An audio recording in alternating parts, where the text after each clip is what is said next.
నమస్తే అండి. ఎలా ఉన్నారు? బాగున్నారా? నేను కూడా బాగున్నాను. మీరు కూడా బాగుండాలని మనస్ఫూర్తిగా కోరుకుంటున్నాను. ఎండాకాలం వస్తుంది కదండీ! పిల్లలైనా, పెద్దలైనా చల్లగా తినాలని అనుకుంటారు కదా!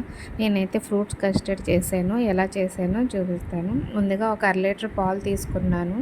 పాలు తీసుకొని గిన్నెలో వేసేసుకొని ఆ కస్టర్డ్ పౌడరు తీసుకున్నాను. 2 స్పూన్లు కస్టర్డ్ పౌడర్ తీసుకున్నాను. అందులో కొద్దిగా పాలేసి మిక్స్ చేసుకోవాలి. ఉండలు లేకుండా మిక్స్ చేసుకొని పక్కన పెట్టుకోవాలి. 2 స్పూన్లు అర లీటర్ పాలకి 2 స్పూన్లు పౌడర్ అయితే సరిపోతుందండి. పిల్లలు ఫ్రూట్స్ అసలు తినరు కదండి. తినమని చెప్పినా సరే అస్సలు తినరు.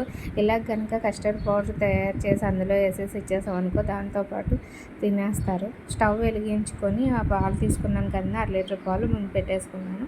ఇందులో అర లీటర్ పాలకి నేను స్పూన్ తోటి 5 స్పూన్లు పంచదార వేసాను. పంచదార కరిగేదాకా పాలనైతే తిప్పాలి.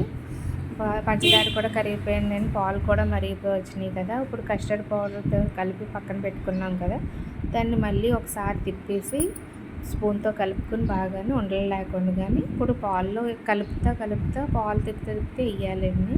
లేకపోతే ఉండల కింద కట్టేస్తుంది, మనకి బాగా రాదు. ఇలా ఎంత చిక్కగా ఉంటే సరిపోతుందండి. మళ్ళీ ఎక్కువగా కూడా చిక్కగా అయిపోయింది అనుకో చల్లారిపోయాక గట్టిపడిపోతుంది అనమాట. ఇది చిక్కగా ఉన్నప్పుడు కొంచెం రూమ్ టెంపరేచర్లోకి వచ్చాక అందులో ఫ్రూట్స్ కట్ చేసి వేసుకున్నాను.